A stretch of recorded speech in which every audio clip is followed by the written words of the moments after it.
Buenos días, jóvenes y señoritas del Colegio Matemático Lobachevsky. Les saluda el profesor Antonio Layo Luis y vamos a continuar desarrollando las culturas preincas.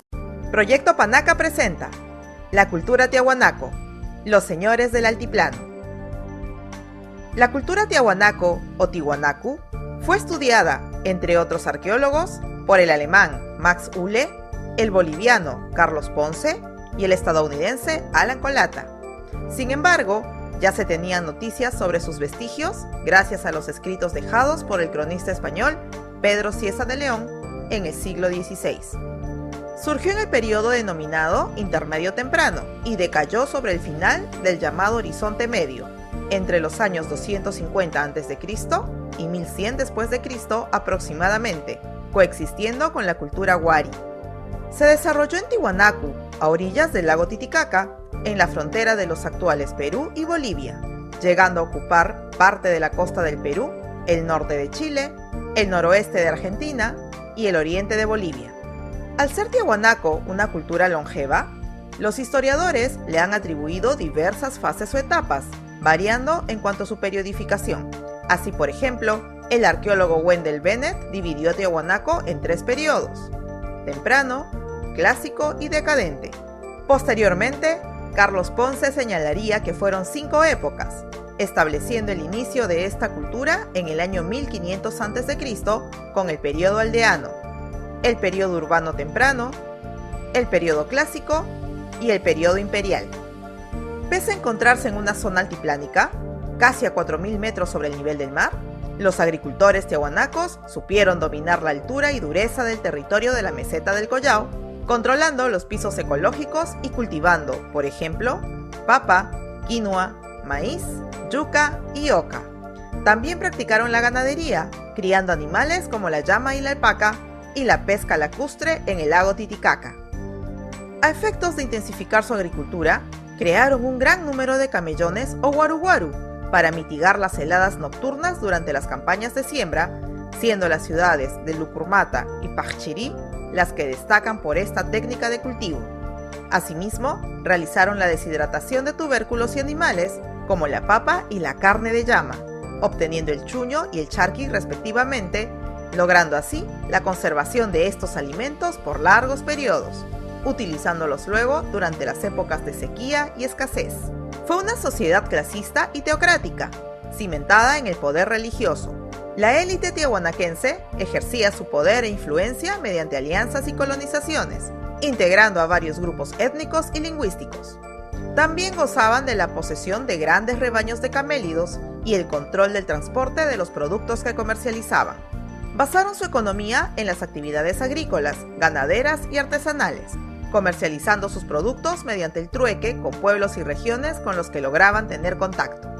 Según el arqueólogo Carlos Ponce, se puede establecer que Tiahuanaco contó con al menos 49 gobernantes, hecho que el arqueólogo deduce de la obra Memorias Historiales y Políticas del Perú del cronista español Fernando Montesinos. Sin embargo, hasta el momento no se han encontrado vestigios que puedan corroborar dicha interpretación. Su centro administrativo y religioso se encontró ubicado en la ciudad de Tiwanaku, su capital, la misma que, según el arqueólogo peruano Luis Guillermo Lumbreras, fue un foco de peregrinación con influencia en todo el Andes central. Ubicada en las riberas del río del mismo nombre, al sur de la ciudad de La Paz, presenta plataformas, patios hundidos y pirámides escalonadas, destacando la pirámide de Acapana, Pumapunku, Calasasaya, Coricala y Putuni. Los tiahuanaco eran politeístas, siendo el dios Huiracocha o del báculo la deidad principal y para algunos investigadores, además, sería el mismo dios al que los incas le rendían culto. Asimismo, la evidencia arqueológica indica que los tiahuanaquenses habrían adorado también al dios Chachapuma, el que era representado por una persona con máscara de felino, nariz alargada, con un hacha en una mano y una cabeza trofeo en la otra, por lo que era conocido como el sacrificador. En el ámbito religioso, también debemos mencionar las ofrendas y sacrificios de animales y humanos. Así, en las excavaciones realizadas en el sitio arqueológico de Acapana, se han encontrado, entre objetos de alfarería, 10 entierros humanos correspondientes a hombres y niños desmembrados sin cráneo, acompañados de camélidos también desarticulados. En el año 2019 se encontraron, mediante excavaciones submarinas, ofrendas realizadas en la isla del Sol del lago Titicaca, lo que permitió establecer al arqueólogo belga Christophe Delair que los pobladores tiahuanaquenses habrían sido los primeros en ofrendar objetos preciosos en dicha isla entre los años 500 y 1100 después de Cristo.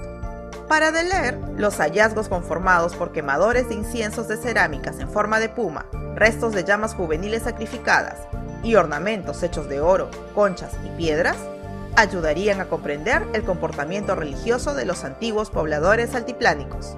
Dentro de sus aportes culturales encontramos a la arquitectura, metalurgia, escultura, textilería y cerámica. Respecto a la arquitectura, los tiahuanaco desarrollaron importantes centros urbanos. Así, además de su capital, podemos mencionar a la ciudad de Concohuancane, centro administrativo a 25 kilómetros al sur de Tiwanaku, donde se halla la construcción de un canal subterráneo y 5 monolitos. Asimismo, se han encontrado restos arquitectónicos como las terrazas de Pumapunku y el templo Calasasaya o Piedra Parada, donde se observa la presencia de monolitos plantados verticalmente, cuya finalidad habría sido el servir como observatorio solar para señalar las estaciones del año. En una de las esquinas de este fabuloso templo es donde encontramos a la famosa Portada del Sol. Este portal lítico fue trabajado en un solo bloque de piedra de más de 4 metros de ancho y 3 de alto. En la parte superior y central se encuentra esculpida en alto relieve la figura del dios Huiracocha, sosteniendo un báculo en cada mano y rodeado de dioses menores.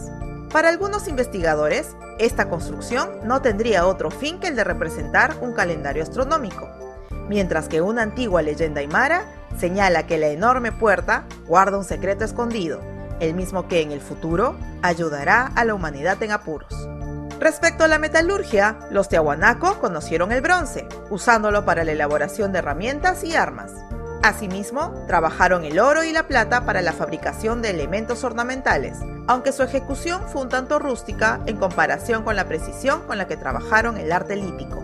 En cuanto a la escultura, se han encontrado monolitos de gran tamaño y de carácter monumental, como el fraile o dios del agua y el Benet, que representaría a una autoridad o personaje poderoso que, según algunos investigadores, podría corresponder a una mujer. Ambas figuras fueron esculpidas en arenisca.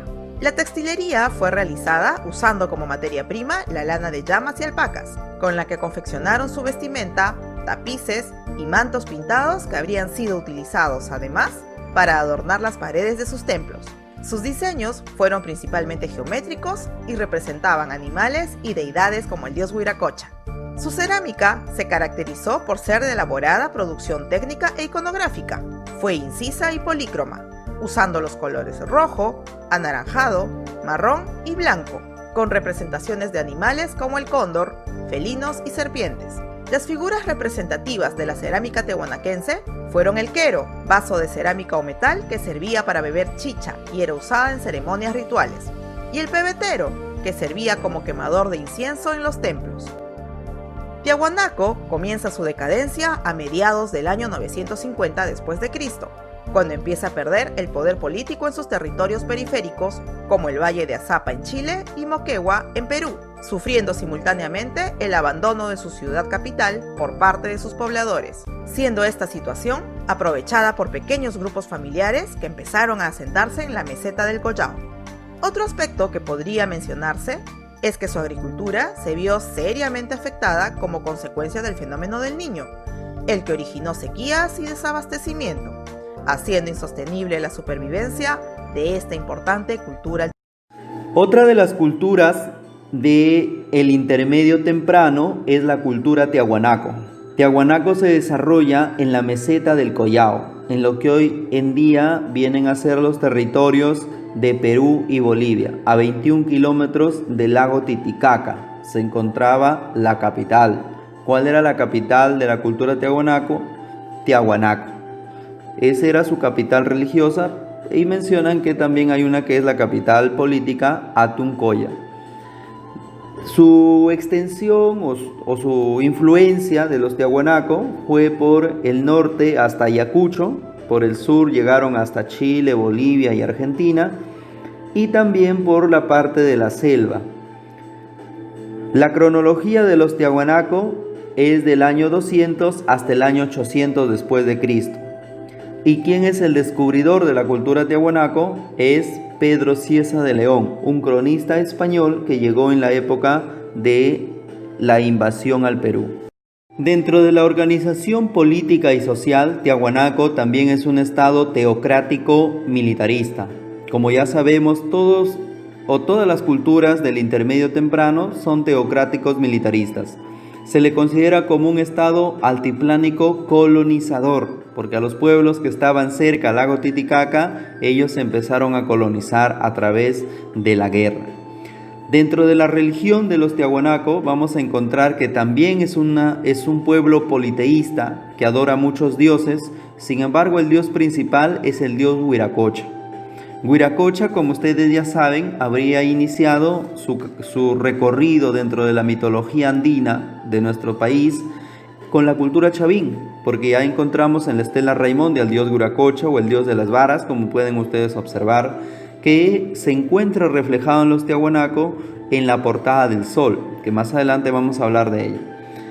En la economía, la principal actividad económica que realizan los Tiahuanaco viene a ser la agricultura. Principalmente van a cultivar la papa, y la papa van a utilizar una técnica para poder conservarla, deshidratándola y obteniendo lo que conocemos como chuño. De esa manera van a ellos a poder conservar la papa. También cultivan la oca, la mashua, la coca, etc. Y la técnica que van a usar para la agricultura van a ser los camellones o guaruguaru. Esto les va a permitir el control de los pisos ecológicos. Un guaruguaru, que son surcos en los cuales van a dejar que se hundan con las lluvias y van a poder cultivar, como pueden observar en la imagen de los camellones o los guaruguaru. Pero ¿por qué pueden controlar los pisos ecológicos? Bien sabemos que en el Perú existen distintas regiones o distintos pisos: costa, quechua, yunga, zuni, selva alta, selva baja. Entonces esos son los pisos ecológicos que hay en el Perú. Los Tiahuanaco lograron tener pues en cada piso ecológico que hay en el Perú, pero ellos lo tuvieron en los guaruguaru. Fue muy importante para ellos controlar los pisos ecológicos para tener distintos cultivos en un solo lugar. También se dedicaron a la ganadería, principalmente a la crianza de camélidos para lo que son la lana, la carne. También van a conservar la carne a través de la técnica del secado y el salado, que luego van a poder consumirla en el charqui o chalona. El charqui es una comida muy típica de la zona de Puno, de la zona de Ayacucho, donde se desarrolla la cultura tiahuanaco. Dentro de las manifestaciones culturales de los Tiahuanaco vamos a encontrar a la arquitectura, y el material que usan para hacer sus restos arquitectónicos es la piedra, que era ensamblada con grapas de bronce. Aquí también vamos a encontrar las chulpas. ¿Qué son las chulpas? Son construcciones de piedra y estaban destinadas a ritos funerarios principalmente. Tenían formas diversas, pero las que más se ha podido encontrar son las chulpas cuadrangulares y las de forma cilíndrica. Al final, como un cilindro, imagínate un cilindro, era la chulpa de Siyustani, que es una de las más importantes que tenemos. Y también está el Palacio del Calasasaya, que pueden observar en la parte inferior. El Palacio del Calasasaya es una construcción de enormes piedras talladas y con un cerco. Como pueden observar, hay un cerco que rodea al templo del Calasasaya. Su portada, que es conocida la portada del sol, está precedida de 6 gradas. Como pueden observar en la imagen, se pueden ver las gradas, y la portada del sol se puede observar en la parte derecha de la imagen. En la escultura se puede ver a la portada del sol, y en la parte superior de la puerta está el dios de los Tiahuanaco, que viene a ser el dios Huiracocha. El Calasasaya, para algunos, se menciona que tiene funciones ceremoniales. Sin embargo, otros creen que se trata de un observatorio solar para señalar las estaciones del año. También tenemos el Pumapunku, que significa Puerta de los Pumas. Es un templo de terrazas semicirculares. Y la fortaleza de Acapana, que significa lugar donde se ve. Está construida hacia un cerro, el cerro también se llama Acapana, tiene forma piramidal y tiene 4 plataformas en cuya parte superior se encontraba un pequeño templo. Y el templete, que es un templo subterráneo. También tenemos la escultura. La escultura que ellos han hecho también es monolítica, lo han hecho en piedra y vamos a encontrar entre sus restos el más importante, que es la portada del sol que podemos observar. Y como les decía, sobre la portada del sol se encuentra el dios Huiracocha, que es el dios principal de los Tiahuanaco.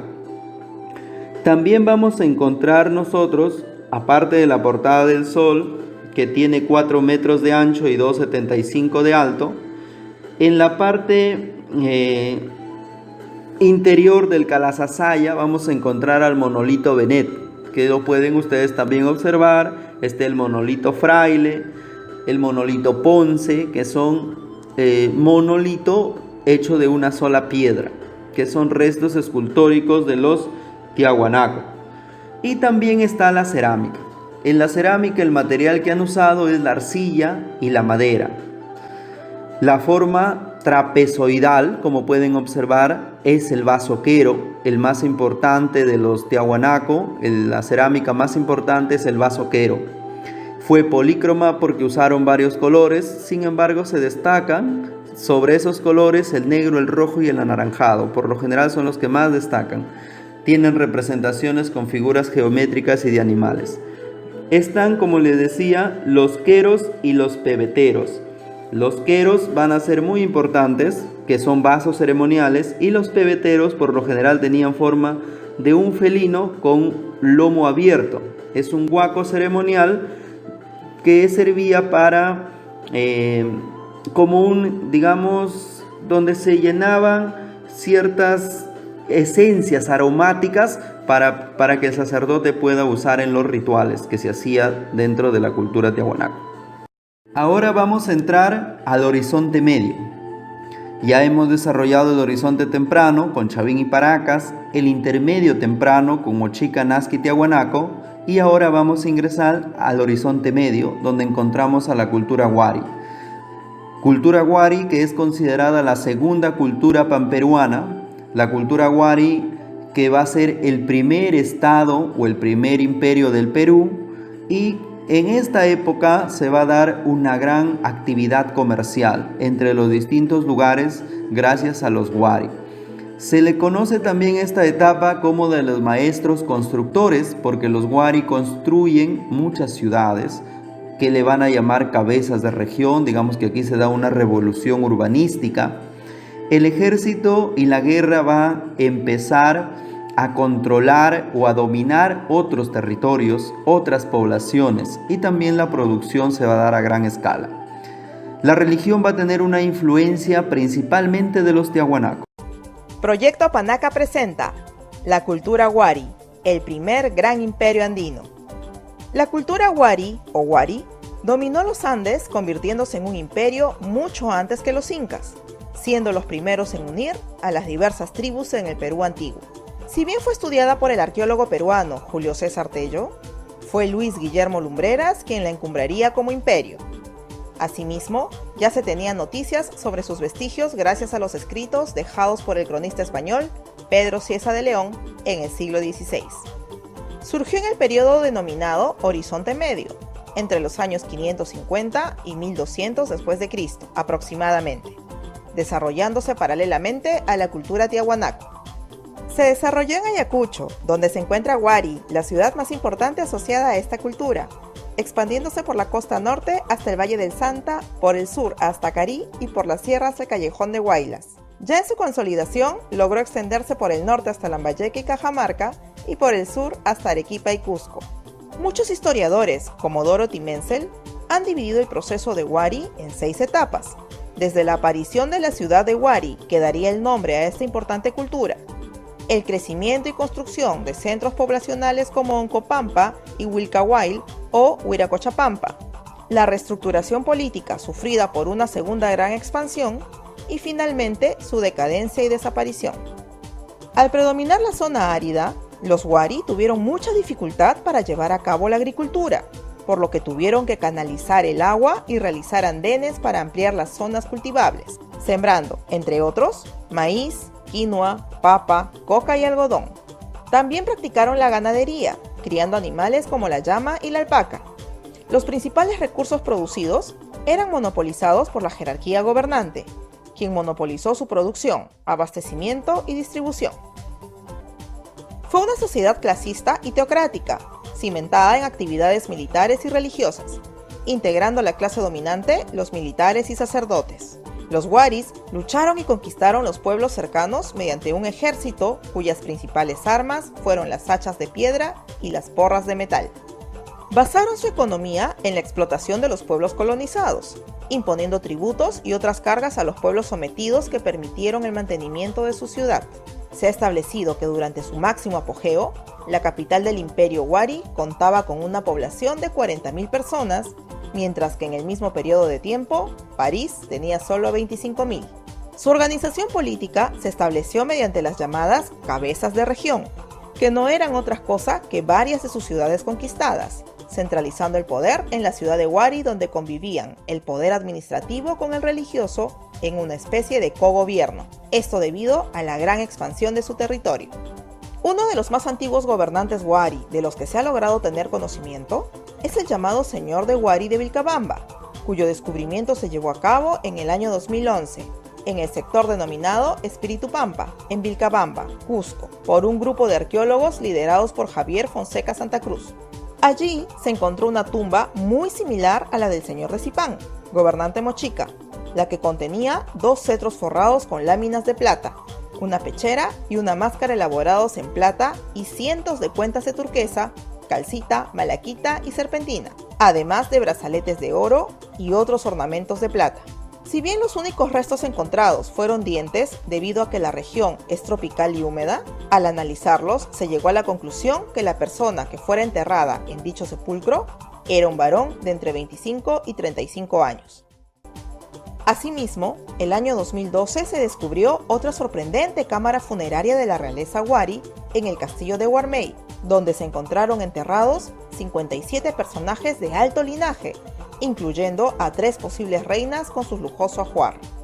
Este hallazgo, realizado por arqueólogos polacos y peruanos, muestra al mundo un magnífico tesoro compuesto por más de 1000 piezas elaboradas en oro, plata y cobre, como orejeras, collares, pectorales, alfileres, cuchillos, anillos, sonajeros y un sinfín de ornamentos que demostrarían que las 3 mujeres ahí enterradas pertenecían a la élite real, quizás las esposas principales de un emperador Wari.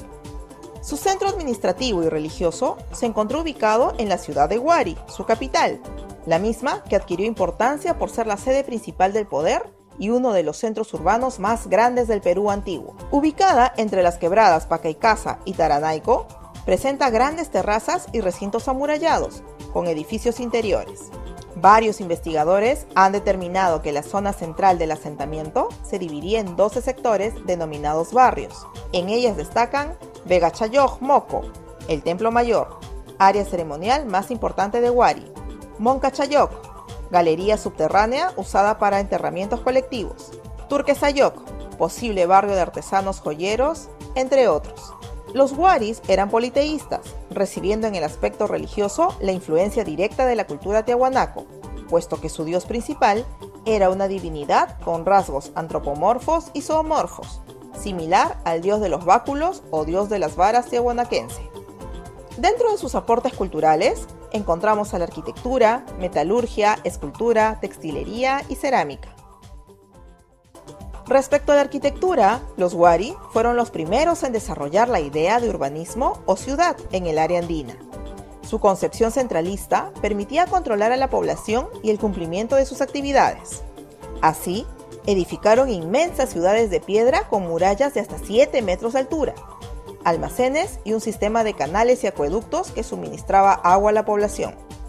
Entre los principales centros de la cultura wari encontramos, cerca de Cusco, la capital provincial Piquillacta, que tuvo murallas de hasta 12 metros de altura y que ocupó un área de casi 2 kilómetros cuadrados. Casos similares encontramos en Moquegua, Cerro Baúl, en las serranías de Lima y en el Callejón de Huaylas, donde están Huaricoto y Wilcahuaín, respectivamente. Construyeron además una red planificada de caminos que formaban una gran conexión vial para poder controlar los diferentes territorios de su imperio. Los waris conocieron el manejo del cobre, el bronce y el oro. Utilizaron diferentes técnicas como el laminado, martillado y repujado. Se cree que Conchopata, complejo arqueológico ubicado en Ayacucho, albergaba un gran taller metalúrgico, ya que se han encontrado numerosos elementos realizados con oro y cobre. En cuanto a la escultura, se han encontrado estatuas de piedra o monolitos, robustas figuras que, a diferencia de los encontrados en Tiahuanaco, no portan armas ni cetros, teniendo en común solo los lagrimones en los ojos. La textilería fue desarrollada con gran calidad y belleza, teniendo como materia prima el algodón, la lana de alpaca y la de vicuña, alcanzando gran maestría en la elaboración de textiles, especialmente en telas polícromas, brocadas y dobles, así como el uso de plumas para el decorado. Su especialidad fueron los tapices, en los que representaron a seres míticos de su religión, así como motivos con serpientes, felinos y aves. La cerámica wari tuvo un fuerte contenido religioso. Se caracterizó por ser polícroma y representar a sus dioses, escenas de caza y agricultura. Ha sido dividida en diversas fases y estilos, pudiendo mencionar el estilo Conchopata, grandes urnas troncocónicas de aproximadamente 80 centímetros, las cuales estaban destinadas a servir como depósitos de ofrendas. Los colores empleados fueron el rojo, gris, negro, crema, blanco y púrpura. El estilo Robles Moco, grandes vasijas ceremoniales, tales como urnas, cántaros, caragollete, vasos y figuras de llama. Su altura varía entre los 66 y los 50 centímetros, pudiendo encontrarse formas más pequeñas de animales modelados, vasos escultóricos, vasijas en forma de cabezas humana y otros. Los colores empleados fueron el rojo, gris, blanco, púrpura, crema y negro. El estilo Chaquipampa, cerámica de uso ordinario o doméstico. Se usaron los colores blanco, crema, púrpura y gris. El estilo Viñaque, vasos y cuencos semiesféricos, pequeños cántaros de cuello efigie y botellas de 2 cuerpos. Se pintaron cabezas geométricas de felinos vistas de perfil. En otros casos, pintaron plantas estilizadas, bandas de grecas, cráneos, etc. La cultura wari se menciona que el descubridor es Luis Guillermo Lumbreras y que tiene una cronología de 600 a 900 años después de Cristo. Donde se ubica la cultura tiahuanaco se va a desarrollar en la provincia de Huanta, en Ayacucho, y las ciudades más importantes va a ser Huari, que es la capital del imperio Huari. El área de influencia de esta cultura, como podemos observar en el mapa, Huari estaría en Ayacucho. Sin embargo, hay muchos puntos rojos. A eso le vamos a llamar principales centros administrativos de los Huari. Y lo que está de color blanco, como ustedes pueden ver, son territorios conquistados en esos lugares por los Wari. Los Wari iban a un pueblo y conquistaban y allí ellos fundaban una provincia administrativa que le llamaban cabeza de región. Esas cabezas de región sería pues como si habláramos hoy en día de departamentos en distintos lugares del Perú, como pueden observar ustedes. Se logran expandir desde Ayacucho. Por el norte llegaron hasta lo que es Piura y por el sur llegaron hasta lo que es Cusco y Arequipa, los Wari que se desarrollan en Ayacucho. Sin embargo, se menciona que la cultura Wari tiene una síntesis cultural. ¿Qué quiere decir? Que viene a ser, ¿qué era síntesis? ¿O qué es la síntesis? La síntesis cuando nosotros unimos varias partes para conformar un todo. Entonces quiere decir que es la unión de 3 culturas para formar el imperio Wari. Están la cultura huarpa, que es propia de Ayacucho, que le va a brindar las tradiciones, las manifestaciones, las costumbres al imperio Wari. Están los Nazca, que les va a brindar o va a influir en la cerámica de los Wari. Y están los Tiahuanaco, que van a influir en la religión de los Wari. considerado el primer imperio del Perú. Huari, dentro de su organización política, es el primer imperio del Perú, es el primer estado imperial, y su organización social definitivamente es clasista. En la parte superior se van a encontrar aquellos que ejercen el poder desde los centros urbanos, a los cuales no olviden que se les llama cabeza de región, que vendría a ser una provincia de los Huari. Es un centro de control político y administrativo, una cabeza de región. Entonces, desde esos lugares, desde las cabezas de región, los sacerdotes y los guerreros gobernaban. Debajo de ellos está el pueblo, que son los agricultores, los artesanos, los pastores. Los tiahuanacos decíamos que influyen bastante en lo que viene a ser la religión de los Huari, porque si bien es cierto la religión es politeísta como casi todas las culturas, pero el dios principal de los Huari es el dios de las varas o el dios de los báculos. Sin embargo, como ustedes pueden observar en la imagen, esa figurita ya lo hemos visto antes. Lo hemos visto en la portada del sol de los tiahuanacos. Y en la portada del sol está representándose al dios Huiracocha, que es el dios de los tiahuanacos. Pero en la cultura Huari, ese mismo dios Huiracocha va a recibir el nombre de dios de las varas o dios de los báculos. Entonces aquí se nota claramente la influencia de los tiahuanacos.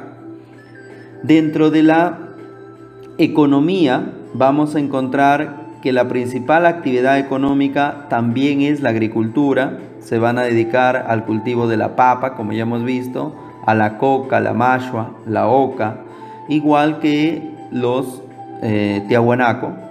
Y van a aprovechar la carne y la lana para la textilería. Se dedicaron al arte textil. Los Huari tuvieron bellos tejidos, muy bellos tejidos. Sin embargo, estos tejidos fueron elaborados para la clase alta y para la clase baja o para el pueblo de distinta forma. Emplearon algodón, lana de camélidos como la vicuña. Los colores que usaron fueron el rojo escarlata, el azul turquesa, el amarillo, el anaranjado, el ocre y el marrón. En la textilería destacan también los Huari y se dedican al comercio. Ya hemos visto que hay una red de caminos para conectar todos los centros administrativos y políticos que eran llamadas cabezas de región. Entonces era importante que exista una red de caminos que servía para unir y controlar todos los territorios y también para poder intercambiar productos que se encontraban en larga distancia. Dentro de la cerámica, su cerámica fue polícroma.